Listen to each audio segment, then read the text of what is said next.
ലഹരിക്കടിപ്പെട്ട് 20 second നേരം ആ driver കണ്ണടച്ചതേയുള്ളൂ. 5 പേരുടെ ജീവിതമാണ് നിരത്തിൽ പൊലിഞ്ഞുപോയത് രാത്രിയിൽ. കൊച്ചിയിൽ നിന്നും അല്ലമീൻ, കോഴിക്കോട് റെയിൽവേ സ്റ്റേഷൻ പരിസരത്തു നിന്നും ദീപക് മലയമ്മ, തിരുവനന്തപുരത്ത് നഗരമധ്യത്തിൽ തമ്പാനൂർ റെയിൽവേ സ്റ്റേഷനിൽ നിന്ന് അരുൺ സോളമൻ, ഒപ്പം അലി അക്ബർ ഷാ കൊച്ചിയിൽ നിന്നും, കൊല്ലം നഗരത്തിൽ ആശ്രമ മൈതാനത്തു നിന്നും ദിലീപ് ദേവസയും, പ്രവീൺ പുരുഷോത്തമൻ പത്തനംതിട്ടയിൽ നിന്നും നമുക്കൊപ്പം തത്സമയം ചേരും. റിപ്പോർട്ടർ ലൈവാത്തോണിൽ വഴിയോര ജീവിതങ്ങൾ സുരക്ഷിതമോ എന്നാണ് ചോദ്യം. ആദ്യം നമ്മൾ അല്ലമീനിലേക്ക് പോകും. Allameen, very good evening. നാട്ടികയിലെ 5 മനുഷ്യർക്കിടയിലെ കോടിക്കേറിയ മരണവാഹനം നമ്മുടെയെല്ലാം നെഞ്ചു പിളർത്തുന്ന ഓർമ്മയാണ്. നാടും നഗരവുമെല്ലാം സുരക്ഷിതമായി ഉറങ്ങുമ്പോൾ പാതയോരങ്ങളിൽ അന്തിയുറങ്ങുന്ന നിരവധി മനുഷ്യരാണ് സംസ്ഥാനത്തുള്ളത്. കൊച്ചി നഗരത്തിന്റെ ഹൃദയഭാഗത്തും സമാന കാഴ്ചകൾ അനവധിയാണ്. നഗരം ഉറങ്ങുമ്പോൾ വൈറ്റിലയിലെ തെരുവിലുറങ്ങുന്ന ആളുകൾക്കിടയിൽ നിന്ന് അല്ലമീൻ നമുക്കൊപ്പം ചേരുകയാണ്. അല്ലമീൻ, എന്താണ് കാഴ്ചകൾ? അവിടെ പാതയോരങ്ങളിൽ ഉറങ്ങുന്ന മനുഷ്യർ എത്രത്തോളം സുരക്ഷിതമാണ്? ഒന്ന് പാളിയാൽ ഇവരുടെ മുകളിലേക്ക്, ജീവിതത്തിനും മരണത്തിനുമിടയിലേക്ക് ആ ചക്രം വന്ന് കയറാനുള്ള സാധ്യത എത്രത്തോളമുണ്ട് അല്ലമീൻ?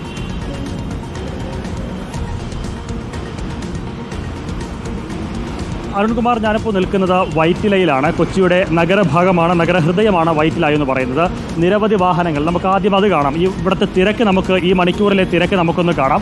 രാത്രിയായിരുന്നാലും പകലായിരുന്നാലും ഒക്കെ ഈ തിരക്ക് ഇതുപോലെയുണ്ട്. പല ഭാഗത്തു നിന്നായി കടന്നു വരുന്ന വാഹനങ്ങൾ അനവധിയാണ്. ഈ വാഹനങ്ങളൊക്കെ കടന്നു പോകുമ്പോൾ നടു റോഡിൽ നിന്ന് തന്നെ വേണമെങ്കിൽ നമുക്ക് പറയാം, അന്തിയുറങ്ങുന്ന ആളുകളിലേക്ക് കൂടി നമുക്കൊന്ന് പോകാം. അവർ കിടക്കാനായി അഭയം പ്രാപിക്കുന്നത് ഇത്തരത്തിലുള്ള മെട്രോ തൂണുകൾക്ക്, മെട്രോ പില്ലറുകൾക്ക് താഴെ, തൂണുകൾക്ക് താഴെ, പാലങ്ങൾക്കടിയിലൊക്കെയാണ് അവർ അന്തി ഉറങ്ങുന്നതിനായി ഇടം കണ്ടെത്തുന്നത്. റോഡിൻ്റെ മേൽപ്പാലമാണ് മുകളിലുള്ളത്. അതിന് താഴ്ഭാഗത്തായും നിരവധി ആളുകളാണ്. ഇതിപ്പോൾ വൈറ്റിലയിലെ മാത്രം കാഴ്ചയാണെങ്കിൽ നിരവധി സ്ഥലങ്ങളിൽ ഈ തരത്തിൽ ആളുകൾ ഉണ്ട് എന്നുള്ളത് ഏറെ പ്രധാനമാണ്. അവർ കൈകൂപ്പി കാണിക്കുന്ന കാഴ്ച കൂടി കാണാം. ചേട്ടാ, എന്നും ഇവിടെയാണോ കിടക്കുന്നത്? ഇവിടെ സ്ഥലം എവിടെയാ? തമിഴ്നാട്. എത്ര പേരുണ്ട്? എല്ലാ ദിവസവും ഇവിടെ തന്നെയാണോ വരുന്നത്? ഇവിടെ കിടക്കുമ്പോൾ വേറെ ബുദ്ധിമുട്ടൊന്നുമില്ലേ നിങ്ങൾക്ക്? നമുക്ക് ബുദ്ധിമുട്ടില്ല. നമുക്ക് ഇപ്പോൾ ഒരാഴ്ച വന്നാണ്. ഒരാഴ്ചയാ? എന്താ ജോലി? എന്താ ജോലി? പണിക്ക് പോകുന്നുണ്ട്. കാങ്ങോട്ട് ജോലിക്ക് പഠിക്കാൻ കൂടെ പോകുന്നുണ്ട്. ഒരുപാട് വാഹനങ്ങളൊക്കെ പോകുന്ന സ്ഥലമാണ്, റോഡിന്റെ നടുവാണ്. പേടിയൊന്നും ആവില്ല അങ്ങനെ കിടക്കാൻ? വാഹനങ്ങളുടെ കുറച്ച് കടികൾ തിരിയേക്കണം, ഇറങ്ങാനും ചെറുക്കാരെ വേറെ ഒന്നുമില്ല. ഒരാൾ ഒറ്റയ്ക്ക് വന്നിട്ട് അതാണ് പണിക്കെട്ടില്ല, പണിക്ക് വയ്ക്കണം. അവിടെ ഒന്നുമില്ല, പണിയെടുക്കാറുണ്ട്. കയറി കിടക്കാടമില്ല, എവിടെ പോയി കിടക്കുമെന്നുള്ളതാണ്. ഒന്നുമില്ലാത്തവർക്ക് ഇവിടെ അല്ലാതെ വേറെ എവിടെ അഭയം എന്നുള്ളതാണ് അവരൊക്കെ ചോദിക്കുന്നത്. സൈഡിലാണല്ലേ? സുരക്ഷിതമാണോ? ഇല്ല, നമ്മൾക്ക് വീടില്ല. ഇത് 10 നാளைക്ക് പണിയെടുത്തിട്ട് തിരിച്ചു പോയി. എന്താ സാറേ? ഇവിടെ തന്നെ കിടക്കാം സാറേ. ഒരുപാട് പോകുന്നുണ്ട്, റോഡിന്റെ സൈഡാണ്. പേടിയൊന്നുമില്ലേ? അതെ, വാഹനങ്ങളൊക്കെ ഒരുപാട് പോകുന്നുണ്ട്. അപകട സാധ്യതയൊക്കെ ഉള്ളതല്ലേ? അവിടെ സാഗം നമ്മ വന്ന് 10 ദിവസം പഠിപ്പோம், 10 ദിവസം ഊര് പോകും. நம்ம வேற என்ன வெறுതെ வாடகை எடுத்துட்டு வெறுതെ പൈസ പോവും. அதெல்லாம் வந்து 10 ദിവസം 10 ദിവസം നാട്ടെ പக்கம் പോകും. വേറെ ഒരു കാര്യമില്ല സാർ. കൊതുക് ശല്യമൊന്നുമില്ല ഇവിടെ? ഒരു ശല്യം ഒന്നും கிடையாது സാർ. அந்த ശല്യം ഹിന്ദിക്കാരங்க ശല്യം தான் பெரும் ശല്യം. வேற என்ன ശല്യം கிடையாது. ഹിന്ദിക്കാരங்க எல்லாம் வந்து അട്ടുള്ളിയും പണ്ടേ വേറെ ഒന്നും ഇല്ല സാറേ. ഈറ്റൊക്കെ വിരിച്ചാണല്ലോ കിടക്കുന്നത്. രാത്രി തണുപ്പൊക്കെ ഉണ്ടാവില്ല? ഉറങ്ങാൻ പറ്റുമോ നല്ലതുപോലെ? പതപ്പുണ്ട് സാറേ. പതപ്പ് വെച്ചിരിക്കും. പതപ്പ് സാറേ. ഇവിടെ കിടന്നാൽ നല്ലതുപോലെ ഉറങ്ങാൻ പറ്റുമോ? ഉറക്കം കിട്ടുമോ? പറ്റില്ല. എന്താ നമ്മ കുടുംബത്തൊക്കെ വന്ന് പൊണ്ണ് പറഞ്ഞ പഠിക്കാൻ ജീവിക്കണം. അതാ വേറെ ഒന്നും സാറേ. നമ്മ വേറെ ഒന്നും கிடையாது. நம்ம ജീവിതത്തിൽ കുടുംബത്തിനനുസരിച്ച് ജീവിച്ചോ. വെറുതെ 1 മാസം വാടക കൊടുത്ത് നമ്മ വന്ന് പോയി എന്നാ ചെയ്യാൻ முடியும்? അതാണ് കുമാർ, അതാണ് വാടക കൊടുക്കാനില്ല, വെറുതെ വാടക കൊടുക്കണം. അവർ കിടക്കുന്നത് കൂടി കാണുക. അരുൺ നേരത്തെ ചോദിച്ച ചോദ്യം, വാഹനങ്ങൾ പോകുന്നതിനടുത്താണോ? നടു റോഡാണ് അരുൺകുമാർ. ഇതിപ്പോൾ നമ്മൾ നാട്ടുകയിൽ നമ്മൾ കണ്ടത് ഈ പണി നടക്കുന്ന റോഡാണ്. വാഹനങ്ങൾ കടന്നു പോകില്ല എന്ന് ഉറപ്പുള്ള സ്ഥലത്തായിരുന്നു ആളുകൾ കിടന്നിരുന്നെങ്കിൽ ഇത് നമുക്ക് നടു റോഡാണ് എന്ന് തന്നെ വേണമെങ്കിൽ പറയാം. ഇരുഭാഗത്തും കൂടി നിരവധി വാഹനങ്ങൾ കടന്നു പോകുന്നു. ഇവർ കിടക്കുന്നതിന് മുകളിൽ കൂടി വാഹനങ്ങൾ കടന്നു പോകുന്നുണ്ട്. മേൽപ്പാലമാണ്, അവിടെ കൂടി വാഹനങ്ങൾ കടന്നു പോകുന്നുണ്ട്. അത്തരത്തിൽ റോഡിൻ്റെ നടുവിൽ എന്ന് തന്നെ നമുക്ക് വേണമെങ്കിൽ പറയാം. ഷീറ്റൊക്കെ വിരിച്ച്, പ്ലാസ്റ്റിക് ചാക്കൊക്കെ വിരിച്ചാണ് അവർ ഇവിടെ കിടക്കുന്നത്. ഇത്തരത്തിൽ കിടക്കുമ്പോൾ ഈ വാഹനങ്ങൾ, ഞാൻ നേരത്തെ സൂചിപ്പിച്ചതുപോലെ നിരവധി വാഹനങ്ങൾ, നമുക്കൊന്നുകൂടി ആ റോഡിൻ്റെ മറുഭാഗത്തേക്ക് പോയി കഴിഞ്ഞാൽ വാഹനങ്ങളുടെ നീണ്ട നിര നമുക്ക് കാണാം. ഇങ്ങനെ കിടന്നുറങ്ങുമ്പോൾ അവരുടെ കണ്ണിലേക്ക് വന്ന് പതിക്കുന്ന ഈ ലൈറ്റുകളുണ്ട്. അതിനപ്പുറത്തേക്ക് രാത്രിയുടെ അന്ത്യയാമങ്ങളായി കഴിഞ്ഞാൽ ശരീരത്തിലേക്ക് വന്ന് പതിക്കുന്ന തണുപ്പുണ്ട്. അതിനപ്പുറത്തേക്ക് ശരീരം പൊതിഞ്ഞു കൊത്തുന്ന കൊതുകിൻ്റെ ശല്യമുണ്ട്. അതിനെയെല്ലാം അവഗണിച്ചാണ് അവർ ഇവിടെ കിടക്കുന്നത്.